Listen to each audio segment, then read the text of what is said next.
More and more frequently, it seems Satan and even demons are a common subject of conversation in society, not just in the Church of God. We don't talk much about those things, but society does more and more.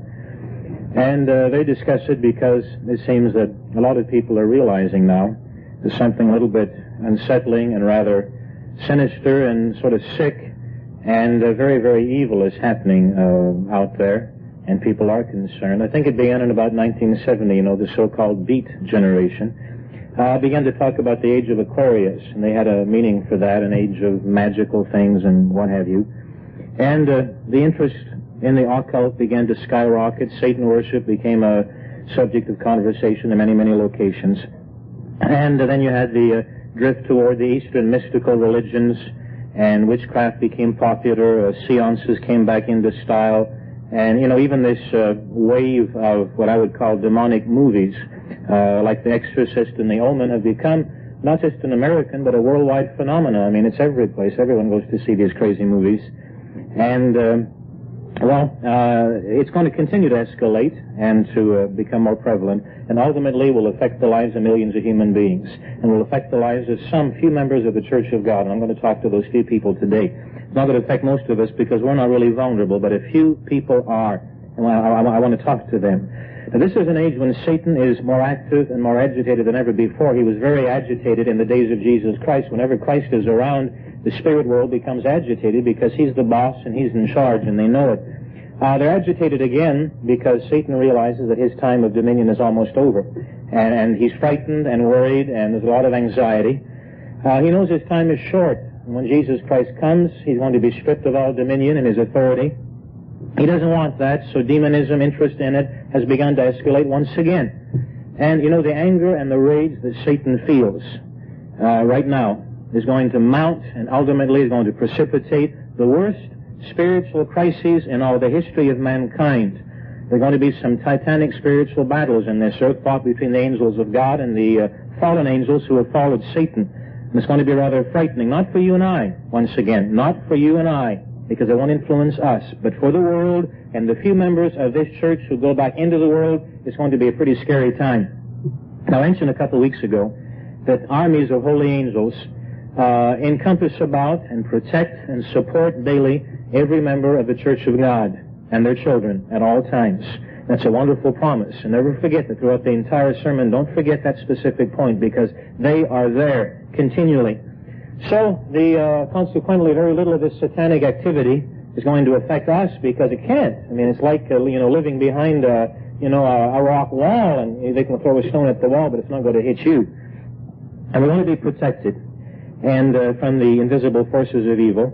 And our position, brethren, is one of absolute security, and that is so important to understand. Absolute security in every way.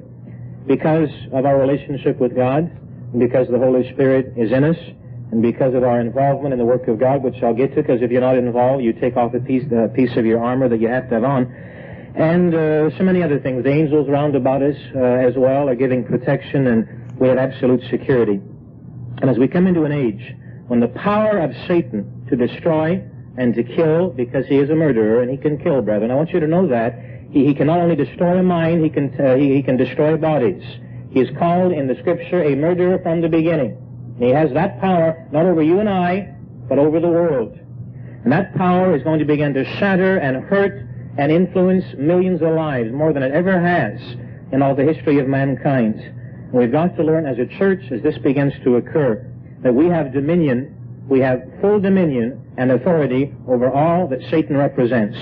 If you understand how he works and what he does, and how we work, and any Christian can exercise that dominion.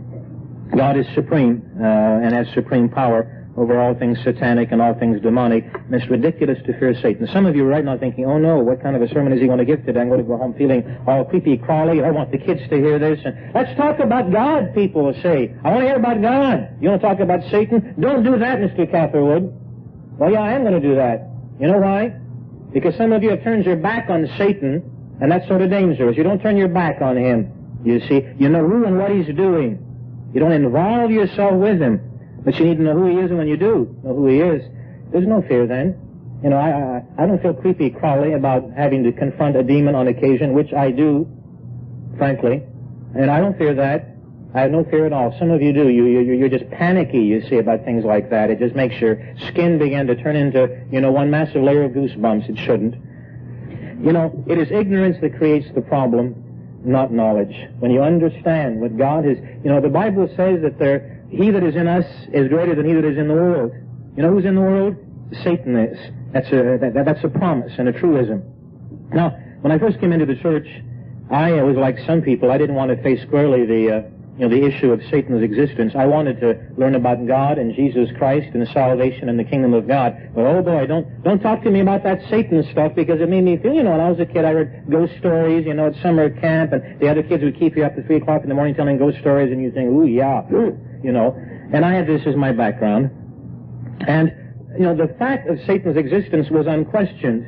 But the reality of his existence and the power of Satan and the presence of Satan was something I instinctively didn't want to have to face. And finally I had to. I'll tell you why. In 1956, one of the young men in Ambassador College, who was about 23 at the time, decided in his stupidity to do a term paper on reasons for supernatural phenomena, flying saucers and poltergeist. The Germans talked about poltergeist. They were supposed to be the funny little demons that made the rockings in the corner of the house in winter's day, and you wake up in the middle of the night and somebody's going, knock, knock, knock. And you say, poltergeist, and you went back to sleep. Well, it was probably a sparrow that got caught in the eaves, and was fluttering his wings. But anyway, the Germans got very spooky about poltergeist. All sort of silly. And flying saucer. I saw a flying saucer once. Did you know, I was driving on the road in Canada about 12 years ago, and I was driving on the road and looked up, and there it was. I told my wife, but nobody else, for about 6 months. They all looked alike, round with little windows in it all around the edge, and flashing lights, and I looked up and thought, I'm under surveillance here. And I drove on, and it drove on above me, and then it finally went away. Now, you may think, well, Catherwood has really gone bonkers. He's seen some of these strange things. Well, I did. You see, I knew what it was. And I could care less. I'm not interested in what some of these low-ranking, silly little evil spirits do. They're playing with toys. And that's just stupidity, and I just sort of drove on and ignored it. But this kid in college back in 56 did a paper on things like that, ESP and witchcraft and black magic, and there's also white magic, nothing to do with race. It's just two elements of magic.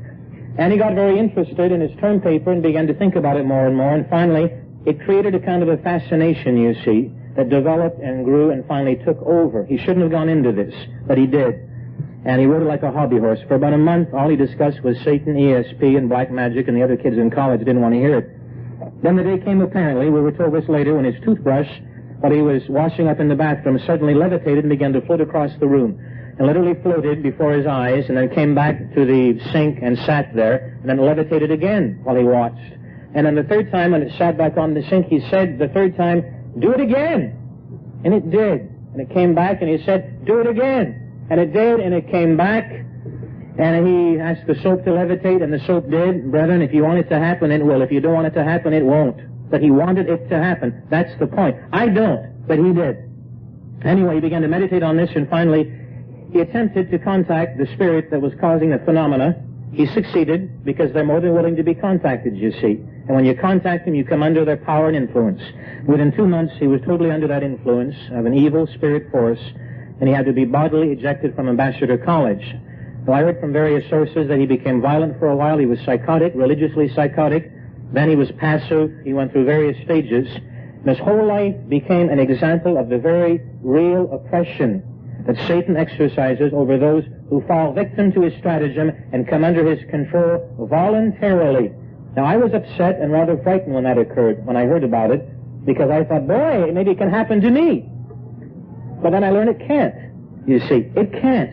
As long as I don't want it, I don't invite it, and I walk with God, it will not happen to me or to you. And that's the hope that we have. Some of our members are so shallow, they think you can walk down the street, maybe a day when you haven't prayed quite enough. People get real spooky about that day when they didn't pray 3 hours, you see, and they're walking down the street, and there's some weird-looking person on the corner, and you run across the street because maybe the demon will get you, you see, and people get all silly and spooky.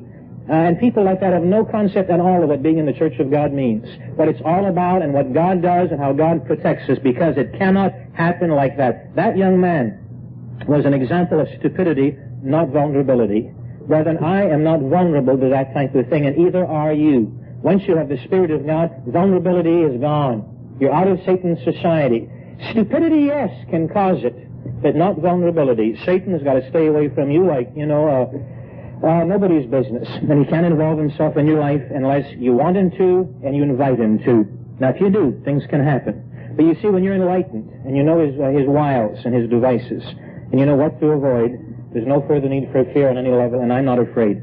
I've dealt with every aberration Satan can cause in people's lives. I've seen people warped by it. And I've talked to demons face to face. I know what they sound like, what their voices sound like. I know what they look like when they look through somebody's eyes. I've seen the sort of crazed look that people have, and a demon is a crazed spirit being. And a human being demonized or possessed, as people say, is a crazed person. Not just some sort of nice person who's a little quirky. I mean, brother, some of you are a little quirky. But and all of us to some degree are a little bit, nobody is perfectly balanced. That doesn't make you a son of Satan or a child of the devil. It just means you're a child of God with a few quirks. That's all it means. But, people become frightened of this type of thing. Now, I'll tell you one thing. I'm much more frightened when I perform a wedding than I am when I have to deal with a demon face to face. At a wedding, you got two human beings who you're going to, as a minister, bind together for the rest of their lives. And that, brethren, is fraught with so many long-term implications that really bothers me. I'm always shaky at weddings. Yeah, that sort of scares me. I have a love-hate relationship with weddings. I enjoy them, and I'd flee, 100 miles an hour the other direction if I could go. Because you take two human beings and bind them together. Nobody knows what they're getting into when they get married. I mean, you know that none of us did we? You have no idea. And it is wonderful. And at the same time, there are times when it is not so wonderful, And none of us knew, really, what it was all about. That's why you get married in your 20s when you're too dumb to know the difference. And I'm being very painfully frank, because I did it too. When you're 43 or 47, you do sort of know what it's all about. But, you've been married 25 years by that time. And as I said, marriage is wonderful. Marriage also has its difficult times. And that scares me. I shake a little bit before I perform a marriage. But I can face a demon, look him right in the eyes, and I don't shake at all. I have no fear of that because I have total authority there. With a marriage, I don't. I'm just doing it, asking God for the blessing on the union, but there's no authority to make sure it works. But I have authority to make sure Satan and his spirits do exactly, you see, what God wants them to do, and that's why the fear is gone. Now maybe turn to the book of Luke, and we'll see something there. We'll get some reassurance. Some of you creepy-crawly types that can't even think about things like this without getting sort of this wild look in your eyes, and you want to run. You need to realize there's nothing to run from. We have a loving God who's delegated to us some spectacular authority. And he's got angels about us, and there's so many wonderful things that God works in our lives. Luke chapter 10, verse 17. Notice what occurred. The disciples had been sent on their first visiting tour that they ever had been on. And verse 17 says, the 70 returned again with joy. With confidence, their faces were beaming, and they said to Jesus, Lord, even the demons, not the devils, there's one devil, many demons, even the demons are subject unto us through your name. We're in charge. And they rejoiced. And Jesus looked at them and said, well, what did you expect? What did you expect? Remember, I beheld Satan when he first fell from heaven. As lightning, I was there, and I cast him out, because I was in charge, and I'm the boss. Well, we know about Satan's pride, and how that pride incited Satan when he was still an obedient, semi-obedient archangel, to try to take over a part of the throne of God, the part of the throne that Jesus Christ sat on and still sits on.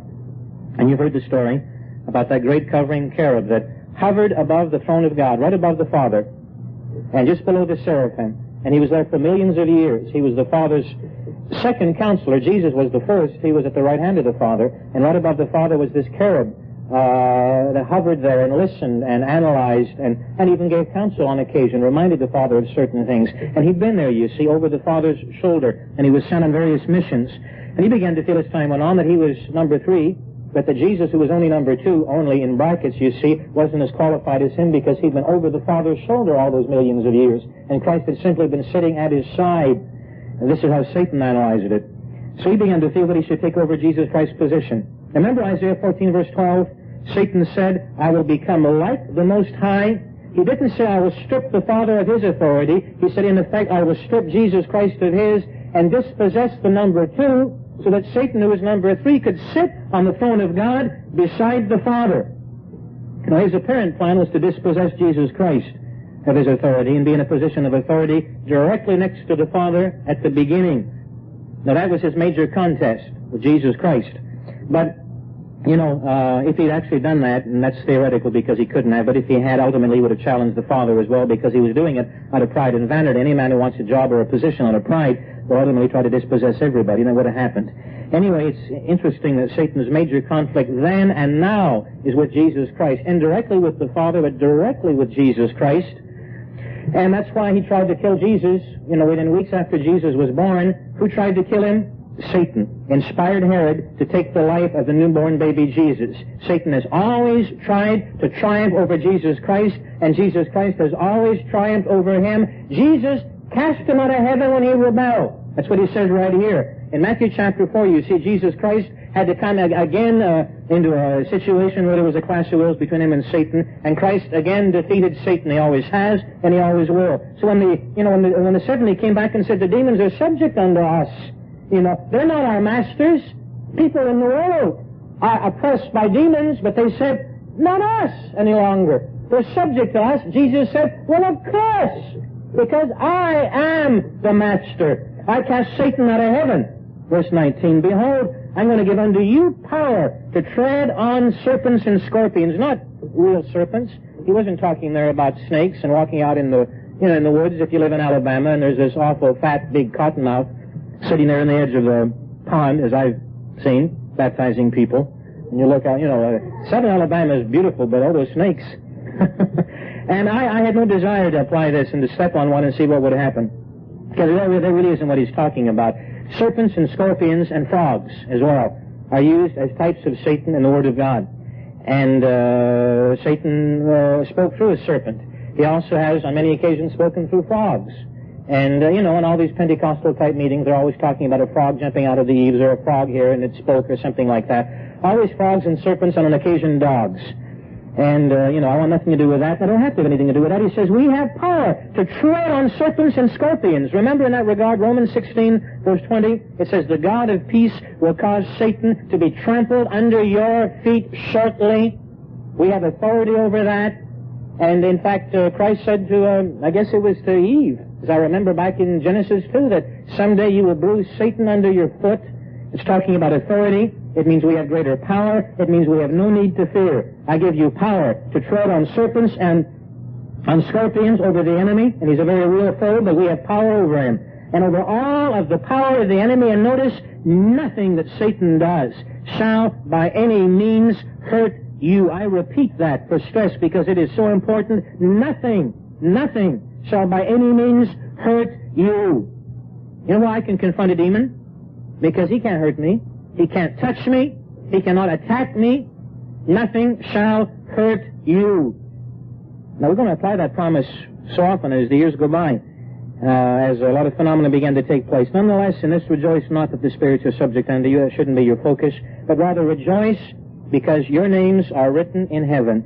Brethren, you always have to focus on God. This is the church of God, not the church of Satan. I'm not fascinated by the things I talk about today. I talk about them because I have to, not because I want to.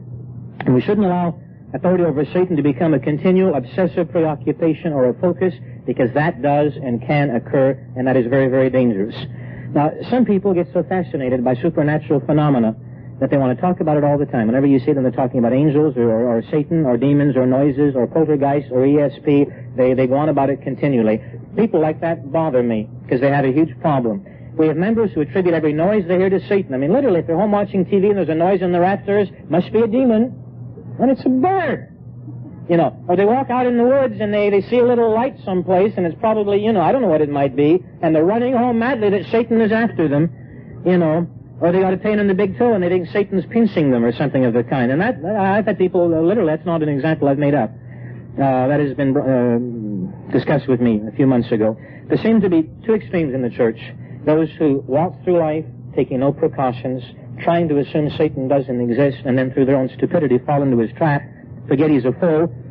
And on the other extreme, and it's just as perilous and just as fraught with dire risks, is to become fanatically preoccupied with Satan's devices, to the point you see demons and Satan and everything and everybody, and people are going around sort of all overly conscious of this type of thing.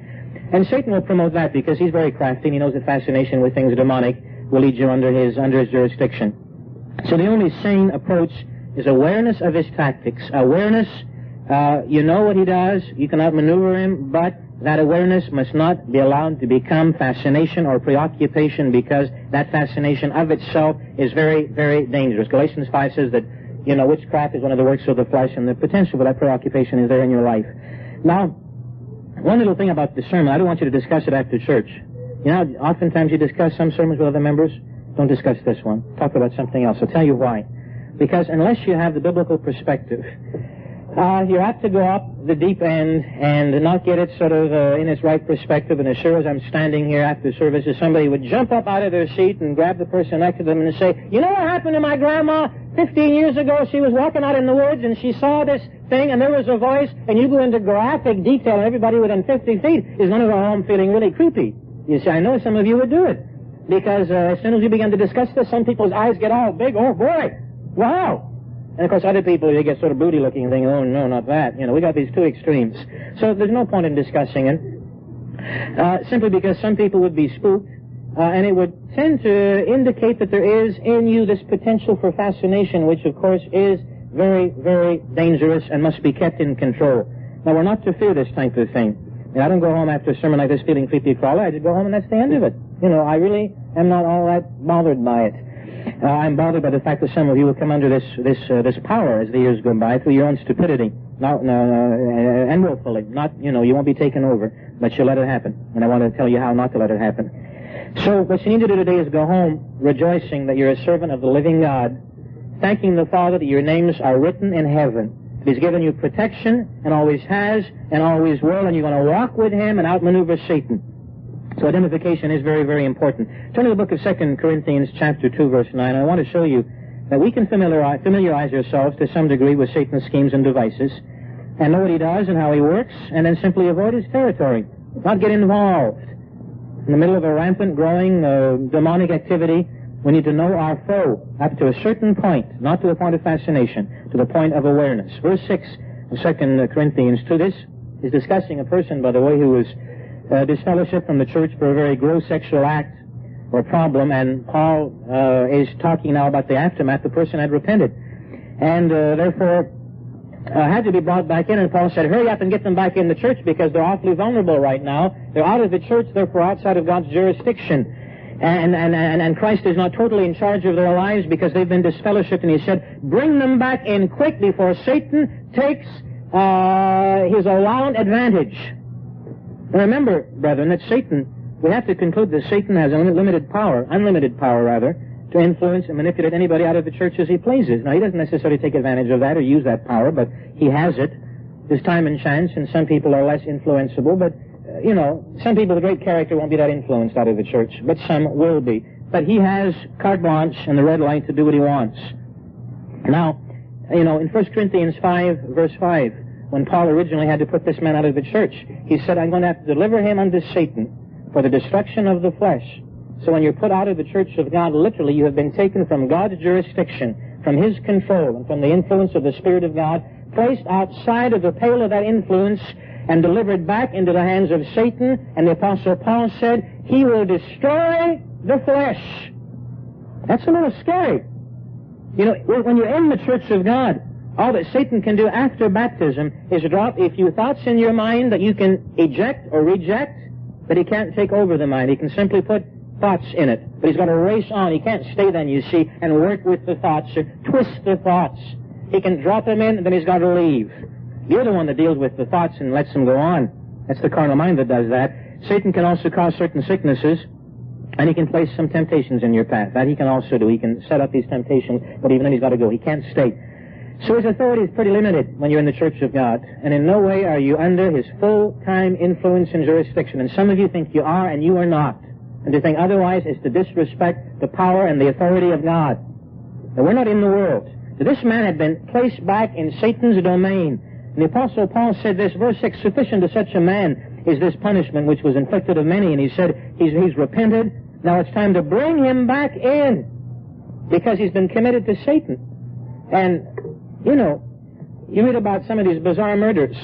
Charles Manson said that he heard voices, and voices told him to kill. And he gave in to the voices. Remember that? Where did the voices come from? Now, Satan's a murderer from the beginning. And Satan can take life, he can destroy minds, he can destroy bodies. He has that much control. This son of Sam in New York City, when he did his unbelievable murders, after he was picked up, he said, look, I didn't do it on my own control. There was this dog that used to come to my house, and the dog would speak to me, and the dog would say, go to this location, and you'll see a young man there at the corner in a blue car, in a blue Pinto or what have you. Kill him. He said, the dog told me to do it. And you know, a lot of people laugh and say, ha ha, the man is crazy. Well, he is. I'm sorry, brethren, but no way can you convince me that, you know, life is just as great out of the Church of God as it is in the Church of God. No way can you convince me of that. Satan says that those who live in the world are his sons and his children, and he works in their mind to one degree or another. I'm not talking about possession, but about influence. Notice verse 11 says this, bring him back in the church now that he's repented, lest Satan should get an advantage, win out, have permanent total jurisdiction, which he didn't have quite as yet. Of us, for we are not ignorant of Satan's devices. The word means scheme or plans. He said we know exactly how Satan works, and because we know that, bring the guy back into the church immediately for his own well-being. Are you ignorant of Satan's devices? If you are, you can fall into them. That's the problem. Now, there are no dangers if we know how he works.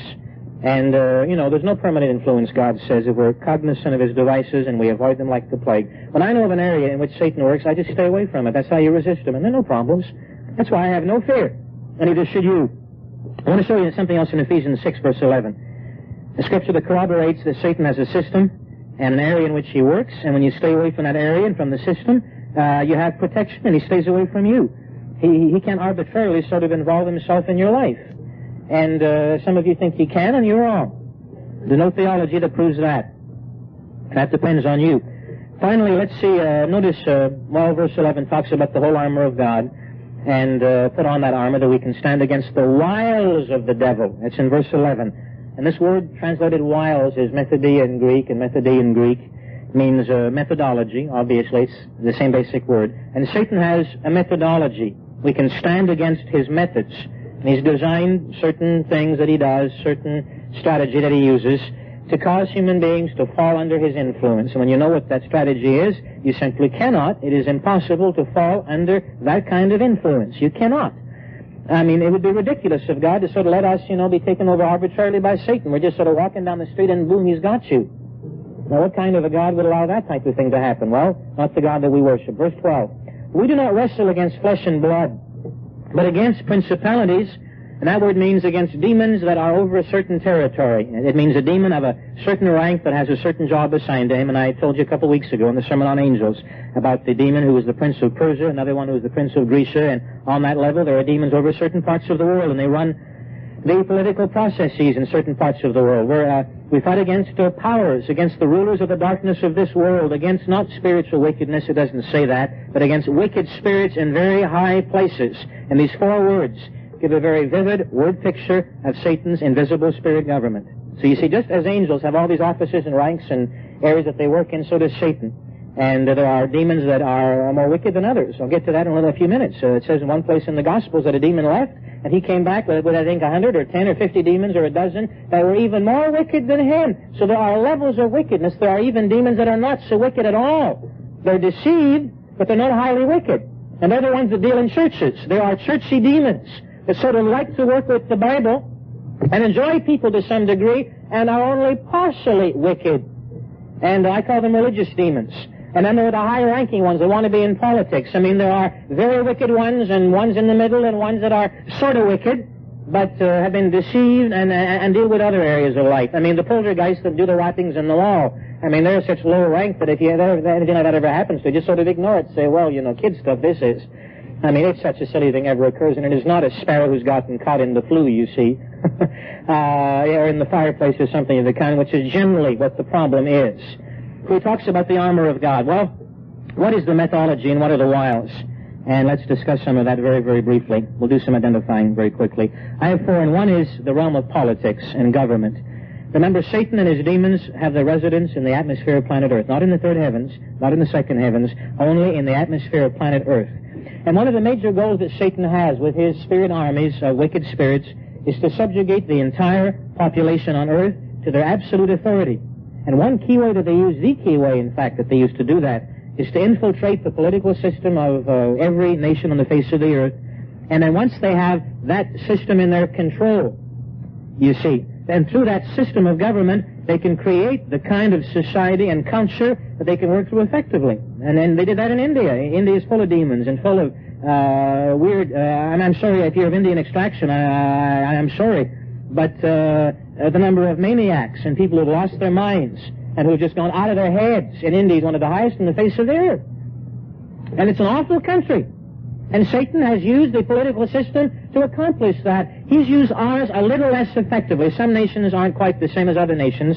And, you know, in the USA, I think the influence hasn't been quite as strong. Not every nation has political leaders that are demon-possessed. But a lot of them are, and some of them are not. I know that Hitler certainly had all the signs of demon possession. I mean, the eyes were spooky and weird and strange. His voice was so powerful that no human voice could ever have that kind of power. Satan has it, and he used it through Hitler. He had a split personality. He was given to sexual perversions. There is talk of homosexuality in his life. There were horrifying depressions. He had a tendency to be very violent one day and then very passive the next day, and he raged back and forth from violence to total passivity. And he was very clearly possessed, demonized, probably by Satan himself. Now, Idi Amin in Uganda was not possessed by Satan. He was possessed, I'm sure, by a high-ranking demon, because by the time Idi Amin came along, Satan wasn't dealing with Africa on that level. He has been up in Europe, I'm sure, putting together the European Union now for about 15 to 20 years. So Idi Amin was not possessed by Satan. Satan doesn't spend his time off in some minor, rather low-level African country that is of no real importance in prophecy at all, dealing with a dictator like Idi Amin. I'm sure he dispatched one of his high-ranking demons to do that. And Idi Amin did what he did, not because he was a really evil human being, but because a spirit of iniquity possessed his mind. Now, we have two members in Uganda, and did during the time that Amin was in power. Both of them finally had to flee the country. And at the heart of the bloodbath, both of our members there told us that the massive number of indiscriminate killings that took place, hundreds of thousands during Amin's reign, was known to be linked to the use of witchcraft and black magic. And Amin said, the voices tell me to do it. The voices tell me to kill. Brethren, the voice of God will never tell you to kill anybody. It really won't. Even in the case of Abraham, God didn't intend for him to kill his son. It was a test. But Amin heard all of these voices. Where do you think they came from? From a spiritual source, from the prince of murder, from the one who began lies? Now, politicians and people in government are not all necessarily possessed and totally ruthless people bent on evil. There are the exceptions, but to some degree, whether it is mild or whether it is dramatic, they all fall under that kind of influence. Less in the USA, because we've had more of God's Spirit here for a while. But still, you ever notice how a politician can be such a good man when he begins? You know, I thought Jimmy Carter was basically sincere when he began. I think he was. I don't really care what you think about him as a politician now. When he began, he seemed to be a clean-living, kind of a sincere guy. And now I look at him and he's just another politician. What happened in 3.5 years? Well, brethren, there is an influence, you see, that pressures upon and works upon the human mind, and you begin to live a life that is basically moral from a worldly point of view within that political sphere, and something begins to happen that changes that mind from a normal carnal mind into a carnal mind influenced by the spirit of Satan. Jimmy Carter has come under that kind of control. He's not demon-possessed, but he is influenced. You just stay away from that. John 12. Notice what it says in John about government and those who rule the world. Who rules the world? God? No. Behind the scenes, way back, he does. But on an immediate basis, chapter 12, verse 31. Notice what it says. Look at John chapter 12, verse 31. Now is the judgment of this world. Now shall the prince of this world be cast out. Who is the prince of this world? Satan. Chapter 14, verse 29. It says just about the same thing. Jesus said, I've told you before it came to pass, that when it comes to pass you might believe. Hereafter I will not talk much with you, because the prince, the leader, the ruler of this world comes, and he has nothing in me. Now 2 Corinthians 4, verse 4 says that Satan is the god of this world, and he is. He is the god of this world and its leader. Remember Ephesians 2, verse 2, calls Satan the prince of the powers of the air. He doesn't live in the heavens. He can go up there, but he's got to basically reside within the atmosphere of this earth, and when he does that, he works through certain systems. First and foremost, the political system. We read about that a couple of weeks ago in Daniel. He inspires human leaders. And he inspired Herod to kill the baby Jesus, and he didn't accomplish that, but he made that attempt, and Satan did that. Well, I don't think Herod was demon-possessed. He was influenced, though. And, but where does... it's interesting that Satan is not omnipresent the way God is. God has his spirit every place. And Satan does not have that power. But he is in only one location at a time. And where is Satan today? You know where Satan is today? Is he inspiring some strange little old lady way off in the woods or way off in some remote little town, way out in the desert, way the other side of Barstow? 50 miles out in the Mojave in some little shack. There are people out there, some of you live out there. And it's funny. I'm not condemning you. I'm just saying people do live out there. People who like the desert, I do too. But people don't realize that Satan invariably chooses a large city in which to dwell because that gives him influence over culture and over lifestyle and over politics, you see. And he wants to influence as many people as he can, so he lives in a city, not in the country. It's funny how people get spooky about some remote house. When you were a kid, remember the stories about that remote lighthouse off on the coast of Massachusetts, way out there, 50 miles from civilization, and there was this old, gnarled gentleman who lived there with the strange eyes. Remember the book? And he was way out there, and there were these strange noises, and you thought, oh, maybe that's where Satan lives, or something of the kind. People get very spooky about remote locations. And, some shack you find way out in the woods, and you think, oh, what is this? You know where Satan lives? He lives in the cities. He lives where people congregate.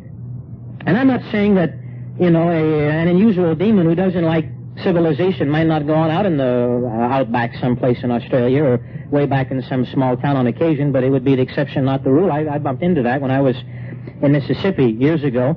I bumped into hoodoo, as people call it there, or some people here would call it voodoo, but we bumped into that, chickens with their necks slit on members' front porches, and incantations and hexes, and I've broken hexes, so I know all about hexes. I've broken them, and I've stood there and by the authority of Jesus Christ, commanded whatever demon had caused the hex to be gone, and it was gone. I've done that, and I've dealt with a couple of witches back in country villages in France. We had some family way back in a remote little village that couldn't seem to cut their ties with this woman, and when their kids got sick, they would run to her, and she would say, put cow urine in their ear, or cow dung on theirs. It was always dung or urine.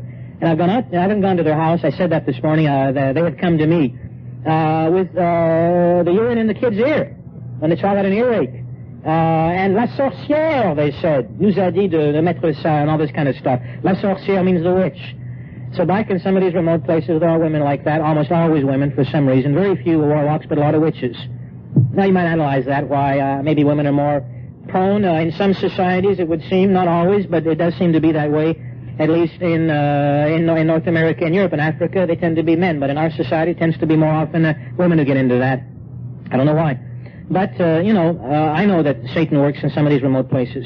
But I'll tell you one thing, brethren. I found more people being influenced or possessed and oppressed by Satan per square mile in the city of London, England, than any place else I've ever lived in my entire life. I worked and visited there for a year in 1960, and half the visits I made in London were to people who were raving maniacs. I mean, just absolutely bonkers, gibberish coming out of their mouths, and you think, why don't they lock these people up?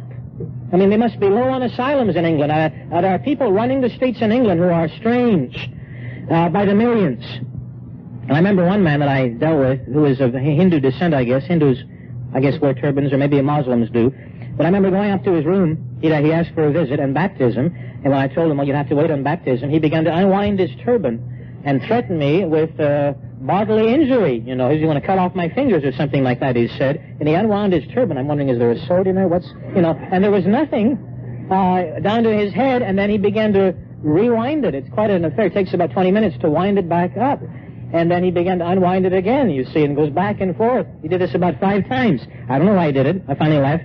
I wasn't afraid. I was just sort of disgusted because in London, England, and when the English work began, Satan obviously wanted to stop the work, and he kept bringing us into contact with some of the nuttiest, strange, weird human beings I've ever seen in my entire life. That was in London, England.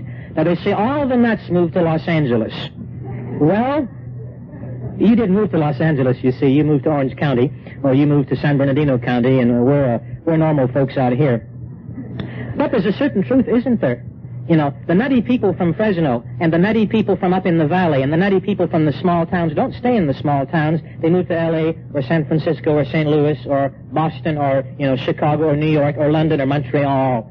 So we got all the nutty bars and we got all the nutty religions. Well, yeah. Do you know why? Because Satan tends to go where human beings congregate. That's his way. Notice Revelation chapter 2, verse 13.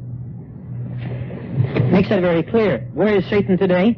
Well, he's in a city someplace. He has a headquarters. I would tend to say it's Rome, but I'm not so sure of that. 20 years ago, I would have said Calcutta beyond any shadow of a doubt, because that is the weirdest city on the face of the earth, and full of demons and strange people with strange looks on their faces, and it's an awful place. But Calcutta is not a focal point of prophecy, so if Satan had his headquarters there, he's lifted camp and he's gone someplace else, and he probably is in the city of Rome. I'm not sure. He's not here in Los Angeles. He may come here on occasion on a trip. You see, we're in the Los Angeles basin. This is the headquarters of the Church of God, and rarely does Satan have the permission to establish his headquarters where we have ours. In the New Testament time, his headquarters wasn't in Jerusalem. That's where the church was headquartered. I'll show you where his headquarters was. Verse 12 in Revelation 2. To the angel of the church in Pergamos write, the ancient city he's talking about specifically here, these things says he that has the sharp sword with two edges, I know your works and where you dwell, even where Satan's headquarters is, in the city of Pergamos, not in Jerusalem, in Pergamos. And you hold fast my name, and you haven't denied my faith. Even in those days wherein Antipas was my faithful martyr, who was slain among you where Satan dwells. He chose Pergamos because it was a city of size and influence and political and cultural importance. He's done the same thing in 1980. He's probably in Rome, maybe in Brussels. Sure seems like he's in London from the way some of the people there are, but I don't see why Satan would choose London especially. It doesn't seem to make a lot of sense. But he's someplace, and he has his location there. And what you need to do, though, is avoid that sphere of life. Politics and its influence, you see, does tend to be one of his snares, one of his devices, a part of his methodology. We stay out of it, God says. And then we avoid him and avoid that influence. The second device, I'll go on to that quickly, is apostasy and false religion and false doctrines. And this is maybe the one he's used very effectively with us over the last 5 to 7 years. I submit that Satan and or demons instigate virtually all false doctrine. And these doctrines that they bring into being, you see, reflect their philosophy and their personality. And he has come up with all kinds. And he's got these religious demons to do it. These lower-level demons who are sort of confused, who are half-righteous still, a little bit at least, but at the same time evil, but not quite as evil as the political demons are. And they deal with this. The man has a religious instinct. You know, all of you do. Some of you may think you don't. Some of you teens may think, you know, I'm not interested in religion. Yeah, you are. You just are, you know, at an age in life when it's considered cool not to admit it. But you are deep down. And some of you don't in the hall, you know, that aren't yet baptized, deep down have this thing, you know, this need for God. Well, and we can sublimate it and forget about it, but it's there. Now, Satan knows that. That's how God brings us to salvation, by putting that instinct in us. Satan, knowing that, has raised up not just political systems, but churches and religious bodies that, you know, understand a certain amount of truth. They have a smattering of truth. They will quote Scripture. They will call themselves churches. They will purport to lead us to God. And then he can bring us into error. And for lack of time, I won't read Revelation 2, verse 9, or 3, verse 9. It's in those two verses. But both verses talk about the synagogue of Satan. And it means there are, you know, churches, organized bodies of people who've been led through deception to serve the God of this world. And 2 Corinthians 11, verse 13 talks about his ministers, who look like and act like the ministers of righteousness, who act like servants of God and say they are, but who are the children of the great deceiver. So there is false religion and false doctrine. And do you know why Mr. Armstrong got so upset when we began a few years ago to ignore his office and we began to change doctrine? And for a while he let it ride. But when we began to change doctrine, boy, did he get upset. Did he get upset? You know why he's been inspired to be so protective of doctrine? Because doctrine is a part of our armor against Satan. When you have the truth of God, you have a part of the armor. When you don't have the truth of God, you are then vulnerable, you see, to a certain kind of an attack. Now, Satan leads us into error point by point, innocuous things into more, into heavier things. And ultimately, he can get you to accept the most damnable ideas you can imagine, and we were on that road 2 or 3 years ago. We were changing doctrine, true doctrine, slowly being sort of diluted and changed into false doctrine. And there's only one set of doctrines ordained of God. Now, Satan has all of these false doctrines, and some of them sound sort of logical. You know, the concept that you burn in hell forever is a demonic doctrine, a doctrine of demons, because that's what's going to happen to Satan. It's come from his mind. The idea you can go to heaven is a demonic doctrine because, you see, Satan wants to go to heaven. It's always been his goal, you see, so he can inspire us to want what he's always wanted and can't have. The lack of focus on the kingdom, even in churches that know about the kingdom, where they just don't want to talk about it. Satan doesn't want us to talk about it either, so he'll de-emphasize that, and you have churches that sort of laugh about the kingdom message. We don't preach the kingdom message. Of course, we believe in it, they say, but we don't preach it. Well, Satan doesn't want you to preach it. That de-emphasis is the doctrine of demons. The idea the law of God has been abolished, and there's no authority. A rule is a part of your armor. And if you don't live by God's law, you are then again vulnerable.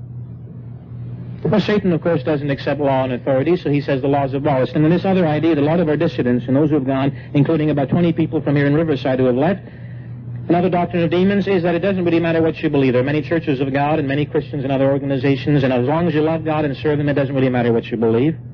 You've heard that. The man who raised up the Redlands Church back in the 50s was a loving, giving human being in so many ways, has left the Church of God on the premise that it doesn't really matter what you believe. You know, we all love God, he says. Hallelujah! We all love God. That's all that's important. I read in the Word of God you have to have truth. Unless you have true doctrine and true beliefs, love of God, as great as it is, and as wonderful as that love is not going to be sufficient to keep you within the body and to give you protection. That man that I love, that some of you loved and still do, has gone because he has accepted a doctrine of demons. It does matter what you believe. Now the synagogue of Satan says, oh no, it doesn't. Remember Satan said to Adam and Eve, hasn't God said you shall not surely die? Yeah, he has a religious streak too. Remember Satan said to Jesus when he was up in the mountain, Matthew 4, cast yourself down because it is written. There's even a TV program called that, It Is Written. You know, Psalms 91, angels will hold you up. He quoted Scripture. He's got a religious streak. But the effect and the intent of that kind of doctrine always is error. And I want you to notice that in 1 Timothy chapter 4. 1 Timothy 4, let's see, it's a prophecy for this age, verse 1. 1 Timothy 4, verse 1 applies to our time and the circumstances we're living through and will live through in the future. And pressure is going to come upon us to believe doctrines of demons. Satan is going to put thoughts in our mind, and the thought is going to be basically apostatize. Leave. You've outgrown the Church of God. That's rotten at the top. You don't need it that badly any longer. You can serve me alone. Ha! That's not rotten at the top. Well, on occasion it's been sort of rotten at the bottom, a little rotten in the middle. But at any rate, we've come through those difficult times, and we're still coming through them and coming through the tunnel, and God is blessing us. Chapter 4, verse 1. Don't give in to that kind of the Spirit. The Spirit speaks expressly that in the latter days some shall depart from the faith, and that has occurred. What do you do when you depart from the faith? Rather than you give heed in so doing to seducing spirits that will get you to apostatize, that don't want you in the Church of God, that will make you think it doesn't make any difference. I can love God and stay home by myself. And that'll last 4 months, and then you're out. And you'll stop loving God, and you come under His authority. That is a doctrine, the end of the verse says, of demons, seducing spirits, and doctrines of devils, and that means what it says. Demons create doctrines with a certain amount of truth involved. Scripture's involved, and some proof, because you can prove truth, and they'll inculcate some truth into all of that, and then lead you off into error. And you know what percentage of ministers who have left us have held on to their families and have held on to their marriages? Would you like to check into the background of some of the ministers who have defected in the last few years and have accepted doctrines of demons and seen what has happened once the doctrine led them out and they were gone and they had apostatized? What happened to their lives when Satan came into full power? You want to know how many are still with their wives? Would you believe about 35%, about 1 out of 3, are still bound to the wife to whom they were bound when they were members of the Church of God? You want me to talk about nervous breakdowns and about lives falling apart and about people in mental asylums and about all kinds of quirky things and about men who have become homosexuals, and I could go on and on and on and on. But I won't. Doctrines of demons are doctrines of demons. 2 Timothy 3, verse 23. Notice what it says about truth. about those who have left in this age. Chapter 2, verse 23 of 2 Timothy. Foolish and unlearned questions avoid, knowing that they engender strife. And the servant of God must not strife and bicker and carry on about all kinds of stupid doctrinal differences, which is what is being discussed. But be gentle unto all men, apt to teach and patient. In meekness noticing, instructing those who oppose themselves, who hurt themselves, by doing what? If God, peradventure, will give them repentance to the acknowledging of the truth. That's the problem. Some will no longer acknowledge true doctrine. They reject it. They accept doctrines of demons, that they may recover themselves out of the snare of the devil, who are taken captive by him, not at his will, because he can't take us captive at his will. It says taken captive to do his will. They allowed it, they invited it by accepting doctrines of demons, so they were the ones who basically, in the final analysis, were responsible for it all. 2 Thessalonians 2, verse 1 gives you some more details. And you'll see a prophecy here. And proof that in the end of the age, pressure will come upon all of us from Satan. As he races by, the thought will come into our mind frequently. This is the fiery dart that Ephesians 6 talks about. You don't need the church. There's no love there. They don't like you. They are hypocrites. The ministers don't want to serve you. Why? There's too much authority, or there's too much this. You don't need it. Chapter 2, verse 1. Now we beseech you, brethren, by the coming of our Lord Jesus. It's a prophecy. It applies to us, not to them. That you be, in verse 2, not soon shaken in mind or troubled, neither by a demon, which is what it means, or by word or by letter. What will they try to do? What will the demon try to do that he's talking about? Let no man, verse 3, deceive you by any means. And some men will be used to deceive. And it's talking about demon influence in verse 2. It talks about the mystery of iniquity, about those who are lawless, who are going to set themselves up and say they're God. And then verse 8 and 9 talks about a false prophet who's coming. Verse 9 is after the working of Satan with all power and signs and lying wonders. Now, we've always applied that to the Roman bishop, the final one, and I think it does apply to him. Why couldn't it also apply to some of these offshoots of the Church of God? What if some of these little groups that have left us, and have defected, and Satan were to allow some of their ministers at some time in the future, maybe to, if they have any left, they don't have many left, but they may have a few to do certain things of this type. But some of you take off and say, well, I don't need God anymore. That's what the truth is. We have to accept true doctrine and know how it's given to us. With all deceivableness, verse 10, of unrighteousness in them that perish, because they didn't receive the love of the truth. You've got to have love for truth. True doctrine comes through a certain system. For this cause, verse 11, God will send them strong delusion. Those are doctrines of demons, that they should believe lies. Now he talks in verse 13, the end of the verse, about sanctification of the Spirit and belief of the truth of God. We've been called to believe the truth. Wherefore, brethren, verse 15, stand fast and hold the traditions, the doctrines, the beliefs that you've been taught, whether by word or by our epistle. Now, clearly, apostasy, brethren, is one of Satan's devices. We got to stay away from it. When that little, that thought comes into your head, well, I don't need the truth. Get out of the church. This isn't automatically the true church. Maybe there are other bodies. Recognize it for what it is, and don't accept it, and stay away from it, and there are no problems in it all. The third point I want to deal with quickly is a simple one and a brief one that we have to stay away from, and it's a device Satan uses a great deal. That's supernatural toys and psychic phenomena, and we just got to stay away from this totally. Little interesting things that pique your interest and lure you into Satan's way. Books on ESP, I wouldn't have one in the house. Courses on hypnotism, if your boy has one of those, throw it out. Movies on demon influence, I wouldn't be caught dead. I wouldn't like to walk in front of the theaters that show these movies. Ouija boards that cause demons to talk and that do succeed in, it does work. I think anybody in the Church of God needs to know, if you want to talk to a demon, go get a Ouija board and begin to ask one to reveal itself to you.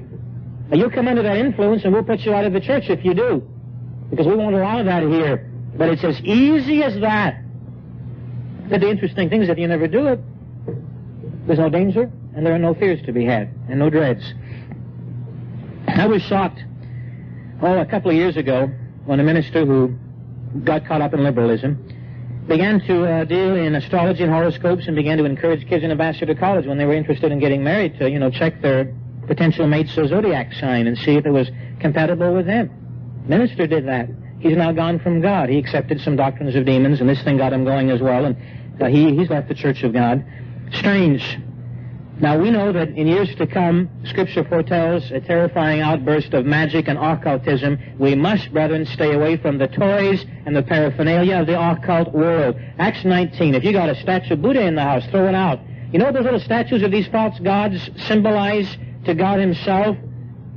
Symbolize that you've got a certain interest in the toys. Satan will also take the cue and say, well, they got a little statue of Buddha that they bought when they were over in the Middle East. They got this little pagan thing and that pagan thing in the house. Maybe they're interested. The book of Corinthians says the demons will tend to hang around things like that. I think we shouldn't have that in our homes. The book of Acts chapter 19, notice what it says.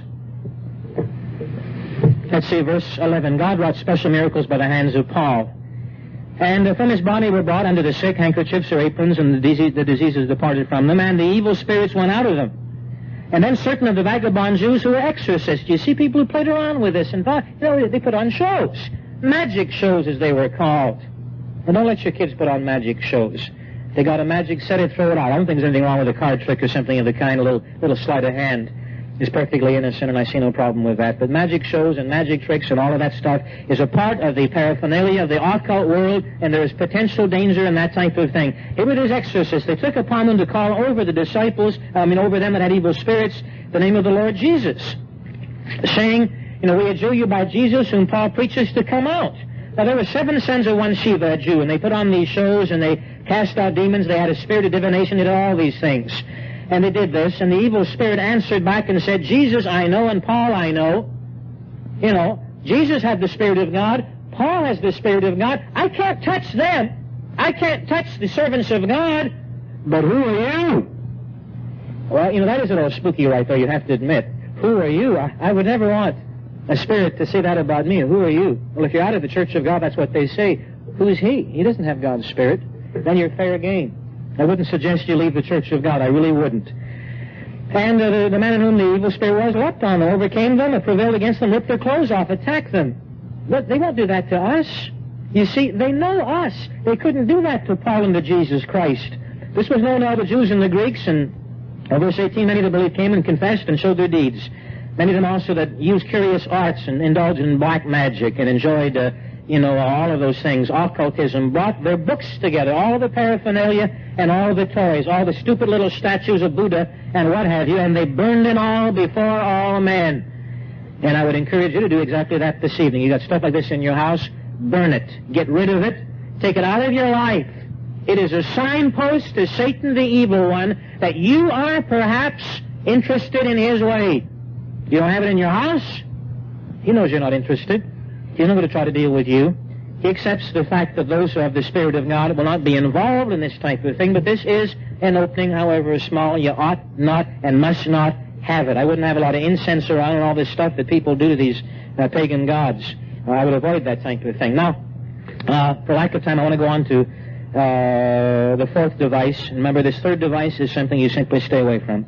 Satan attempts to control minds. Mind control is his 4th device. It's not the most common one in the USA. He hasn't done a lot of this here, basically in other countries. He's done some of it, though. He will attempt, and does attempt, and is allowed to influence to a limited degree the thought patterns of the people of God. He cannot control our minds, you see. He can control the minds of unconverted people if he so wills to do. And to a greater or lesser degree, he can control or demonize or possess the minds of people who are not under the jurisdiction of God, and has. But please say this into your minds, brethren. He cannot do that to us. Now, tragically, some of God's people assume this, we can just sort of walk into a haunted house, we can walk down the street, and there's somebody there that has a familiar spirit, and the familiar spirit can say, a Christian, I'm going over there. No, they can't do that. What Satan can do, you see, is on the run drop a thought in our mind, and that is all that he can do. Drop in a negative thought, a kind of a satanic thought, and then he has to leave, because we belong to God. Colossians 1 verse 13 says we've been translated from the powers of darkness into the kingdom of God and the kingdom of his dear Son. And we've been taken out of all of that, and because we have and we belong to God, Satan cannot control our minds. He can drop in a thought, and he's got to be gone. Now, every example of a demon being cast out in the New Testament is an example of a human being who is not yet a begotten servant of God. You can't find in the book of Acts or in the, in the epistles the example of a converted person having a demon cast out of him. It just isn't theologically sound. Now, God lives in us, and we're his possession. We belong to him. And Satan can't just sort of take over a servant of God. He can put thoughts in our mind, and that's as far as he can go at the beginning. Negative thoughts, such as God doesn't love you anymore, the church doesn't need you, or who needs the church? That's the kind of demon that is a seducing spirit that says that. Other demons don't put that kind of thought in your mind. Basically, it'll have to do with God and a feeling of hopelessness. You're not going to make it. The church doesn't like you. Right? I dealt with a black member a few weeks ago that was being bombarded with thoughts of that type. A member lives further into the city, and the thought was, the church isn't for blacks. It's a white church. You don't need this church. It's a white man's church. Leave the church. And I told that black member, put it out of your head. You know that's wrong. You know that is not of God. This is God's church. There's nothing racist about it. Put it out of your head. That's the kind of hopeless thought Satan can put in your mind. Those are the fiery darts. You eject them. Now, Satan can't go any further, you see. He drops the thought in, and then he's got to take off. He can't stay. He can't touch us. But if you allow the thought to sit, he can wear you down to the point that finally, because you're so discouraged and worn down of your own volition, you leave the church of God. And at that point, when you leave and give up, you are vulnerable, and you're back under his control. And, when you're under his control, his ultimate goal is control of the mind. I mean, demons are bodiless spirits. They have no body, which is why they want to live in a body. They don't have a body. Angels have a body. Demons do not, you see. They are personalities, but they've had the body stripped away from them somehow. They are bodiless spirits, and they want a mind, but they can't have ours, ever, unless we, of our own volition, give it to them. But it comes of your volition. That's why I'm not afraid of Satan, because he's not going to have my mind. He can't have any aspect of my life. And notice James chapter 4, verse 7. Just a couple of concepts. I'll wrap it up in a minute. We began late today, so I can go just a little bit longer than I generally would. Chapter 4, verse 7, it says, submit yourselves therefore unto God. Be his servant. Resist the devil, and he will flee from you. He has to flee. Paul I know, and Jesus I know, and he knows us as well. And he can't touch us, God says, unless we invite him to or allow him to. And the volition comes from us. Now, how do you resist Satan? Remember the 4 basic points again. I'll wrap it up and recapitulate them all very, very quickly. One, of course, you resist him by avoiding the 4 areas I've just talked to you about. Politics, apostasy, meaning doctrines of demons, all the paraphernalia of the psychic world, the books, ESP, all that kind of stuff. And then you got to eject the thoughts, the fiery darts he puts in your mind, the hopeless thoughts. Put them out. Don't listen to them. Don't let them wear you down. When you eject them, he's gone. He can't go any further. He can't wear you down. You let those thoughts wear you down of your own volition. The second point is build your faith by remembering that Jesus Christ has total authority over Satan. We're going to trample on him. He's in charge. And we need not have any fear. Colossians 2. Remember that scripture, Colossians 2, verse 9? It says, in Jesus dwells all the fullness of the Godhead bodily. Verse 10. And you complete in him. And he is the head of all principalities and powers.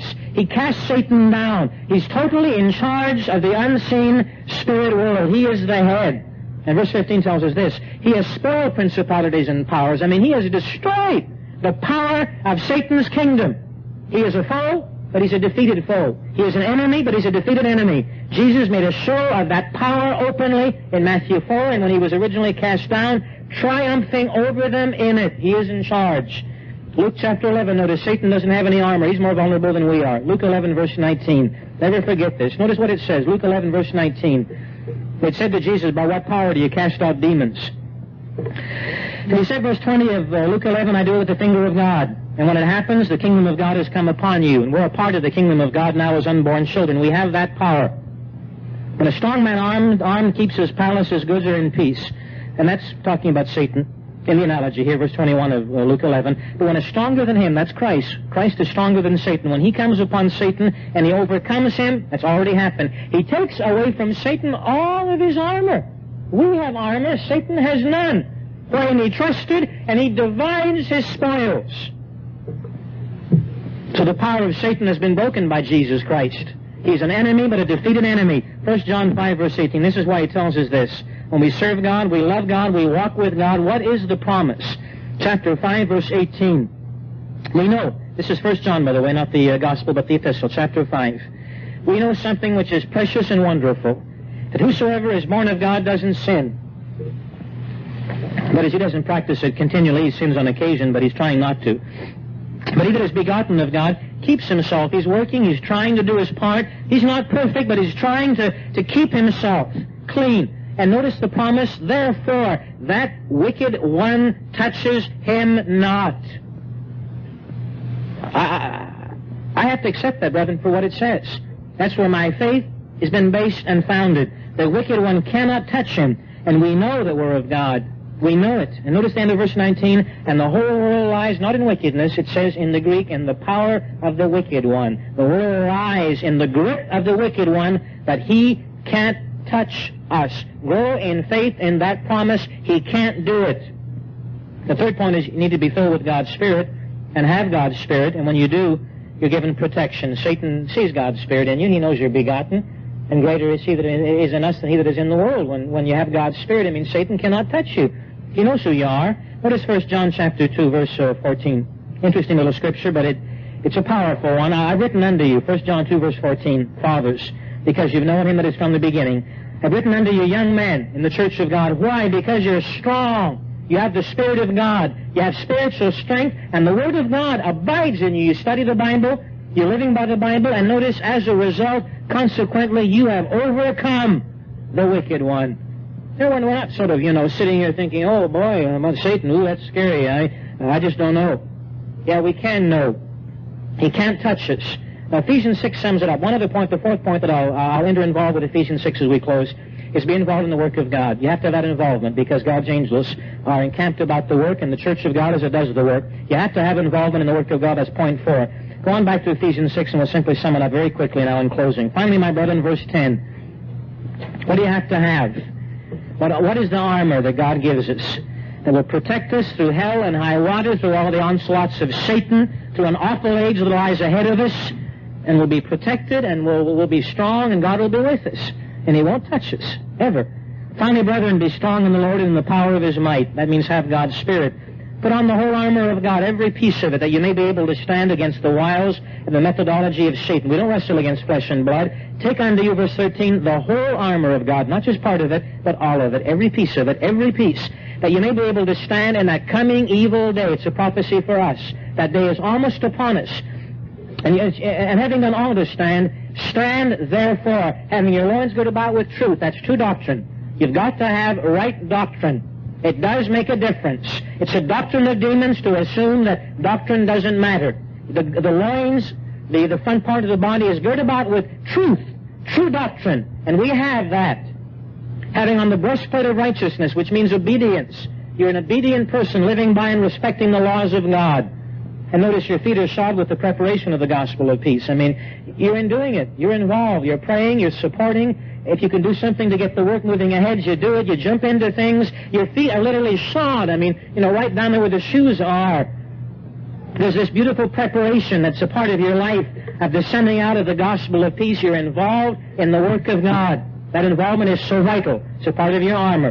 And above all, take the shield of faith, you see, wherewith you can quench all these fiery darts, the thoughts that come into your mind. With the faith of Jesus Christ, you can say to Satan, you can't overwhelm me. The thought may come into my mind that I'm hopeless or God doesn't love me, but I know he does.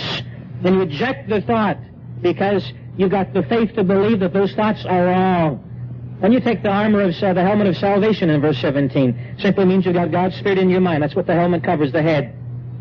And the sword of the Spirit, which is the Word of God. You study the Bible.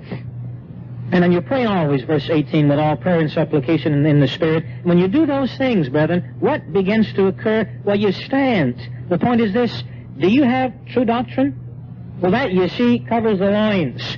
Are you trying to be an obedient person? That, you see, in verse 14, covers the breast. Are you involved in the work of God? That, you see, in verse 15, is a part of the armor that covers the feet. Verse 16, do you believe that God has dominion over Satan? That nothing he does can harm you? That, you see, is the faith involved in verse 16. And you can eject the thoughts. Do you have the Spirit of God? Verse 17, do you have the helmet of salvation? Well, of course you do. And Satan knows that and sees it, and he flees when he sees that power. Do you have the sword of the Spirit? I mean, do you believe this word? Do you study it at least, hopefully every day? Well, then you've got the sword. And are you a praying person in verse 18? If you are, brethren, all the armor is on. It's all on. And Satan, the evil one, cannot ever, under any circumstance, touch you. He can tempt with little trials. He can drop thoughts in your mind that you can eject with the help of God's strength. He can go and will go no further when he sees that armor, because he has none, you see. He's been stripped of that by Jesus Christ. He's got no armor, Luke says. Then he flees. So what is the commission given to us? Verse 14 says, stand therefore in that evil day. And we can stand, and Satan won't touch us. And we can go home today, really. You should be able to go home rejoicing. Not that the demons are subject unto us. That's rather minor. But rejoicing because your names are written in heaven and you're a child of God. He loves, serves, and he protects you all the time. From what man does, from what Satan does, all of the protection and power is there. You can have that confidence, and you should. Additional programs and literature available at hwalibrary.com.